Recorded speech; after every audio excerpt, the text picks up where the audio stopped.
नमस्कार दर्शक बंधु मु दिव्य आपण स्वागत जनाऊँ आज आउ एक नुआ भिडियो को।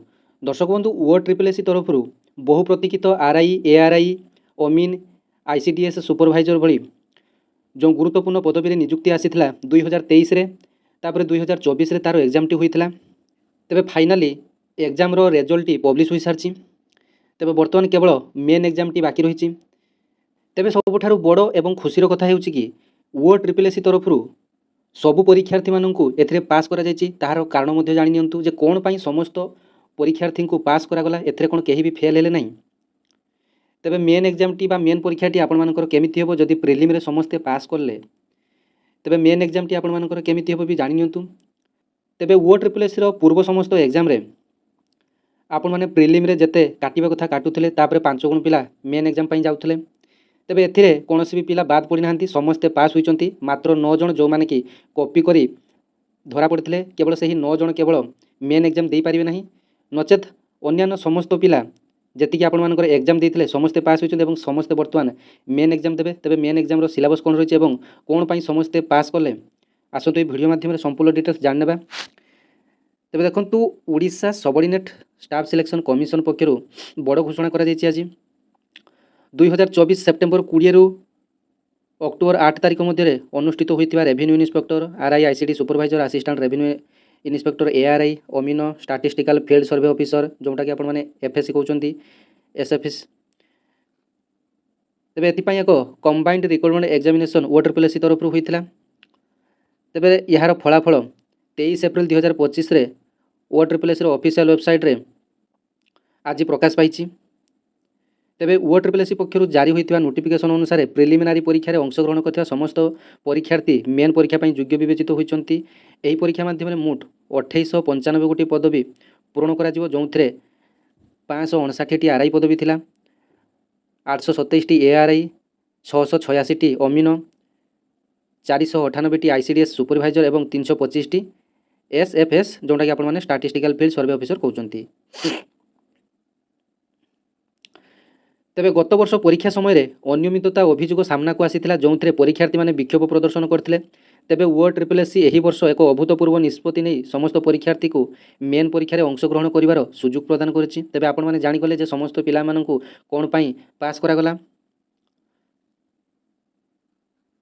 तेबे वर्तमान ओडिसा रे जे कोनसी एग्जाम हेले प्रतिटी एग्जाम रे घोटाला होछि आपण माने जानिथिबे निश्चित। तेबे जो फॉरेस्टर गार्ड एवं जो लाइफ स्टॉक इन्स्पेक्टर गला से बहुत धरणर बड़ धरणर स्काम होइछि आपण माने समस्त जानिथिबे। तेबे सेथिपाई आपण मानकर तेबे सेथिपाई OTRPLSC तरफ एथरक एभली एक निष्पत्ति निया गला जे समस्त को पास कर दिया गला। तेबे मेन परीक्षार तारीख एवं अन्यान्य सूचना शीघ्र OTRPLSC पक्षर प्रकाश करा जिवो बोली जणा जायछि एवं परीक्षार्थी मानकु नियमित भाबे ऑफिशियल वेबसाइट जांच करिया को परामर्श दिया जायछि। तेबे जो मेन एग्जाम टी हबो तेबे मेन एग्जाम टी आपण मानकर हबो एवं जेतुटी पोस्ट अछि आपण मानकर डिस्ट्रिक्ट वाइज एवं कैटेगरी वाइज आपण मानकर जेतबे सिलेक्शन लिस्ट आसीबो आपण माने एग्जाम देबे मेन एग्जाम टी देबे। मेन एग्जाम पर आपण मानकर कैटेगरी वाइज आपण मानकर जेतुटी पोस्ट अछि आपण मानकर सिलेक्शन टी आसी जिवो एवं जदि गुटिए दिन रे एग्जाम टी हला तेबे भलो कथा। तेबे जदि मल्टी शिफ्टिंग रे हला पुणी नॉर्मलाइजेशन हम क्या 5 मिल क्या 2 मिल क्या 10 मिल। तेबे नॉर्मलाइजेशन प्रक्रिया हेले सबुठारु बड़ घातक प्रक्रिया समस्त पई। तेबे देखंतु मेन एग्जाम टी आपण मानकर 180 मार्क रो हबो एति पई 3 घंटा समय रहिछि एवं गुटिए भूल हेले 0.333 आपण मानकर कटिबो अर्थात 3टी भूल हेले आपण मानकर 1 मार्क कटिबो जोंथरे मैथमेटिक्स आसीबो 40 मार्क, जनरल स्टडीज आसीबो 40 मार्क, इंग्लिश आसीबो 40 मार्क, उड़िया आसीबो 20 मार्क, कंप्यूटर आसीबो 40 मार्क। तेबे टोटाल आपण मानकर 180 मार्क आसीबो। प्रत्येक क्वेश्चन रो मूल्य रहिबो 1 मार्क आपण मानक पई। तेबे एही मेन एग्जाम रो 3 गुणा पिला निया जिवो। या परे आपण मानकर मेन एग्जाम परे एक कंप्यूटर टेस्ट बा स्किल टेस्ट परीक्षा आपण माने जोंटा कहउचंती। तेबे एथि पई एक स्किल टेस्ट परीक्षा मध्ये होबो जोंटा कि 50 मार्क रो कंप्यूटर स्किल टेस्ट मध्ये अछि।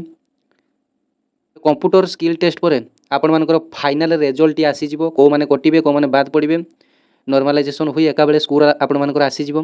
तापरे आपण मानकर रिजल्ट जों दिन पब्लिश होबो जेतुटी पोस्ट आछि आपणकर कैटेगरी वाइज अनुसार आपण मानकर सेतिकी सिलेक्शन आसी जिवो। तापरे आपण मानकर डॉक्यूमेंट वेरिफिकेशन होबो। तापरे आपण मानकर सीधा सळग भाबरे जॉइनिंग करिया पई आपण मानकर ଏକ ନିଯୁକ୍ତି ମେଳାଟି ଅନୁଷ୍ଠିତ ହେବ, ସେଇଟା ଆପଣମାନଙ୍କର ଭୁବନେଶ୍ୱରରେ ହେବ। ତେବେ ଏଇଟା ଥିଲା ଆପଣମାନଙ୍କ ପାଇଁ ଡିଟେଲ୍ସ ଅପଡେଟ୍।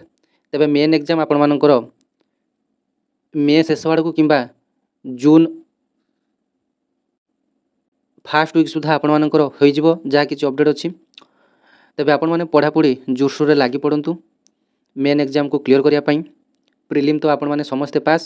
ତେବେ ମେନ୍ ଏକ୍ଜାମ୍ରେ ଆପଣମାନଙ୍କର ସମସ୍ତଙ୍କର ପାୱାରଟା ଦେଖାନ୍ତୁ। ଆଶା କରୁଛି ଭିଡ଼ିଓଟି ଆପଣମାନଙ୍କୁ ହେଲ୍ପଫୁଲ୍ ଲାଗିଥିବ। ଜୟ ଜଗନ୍ନାଥ।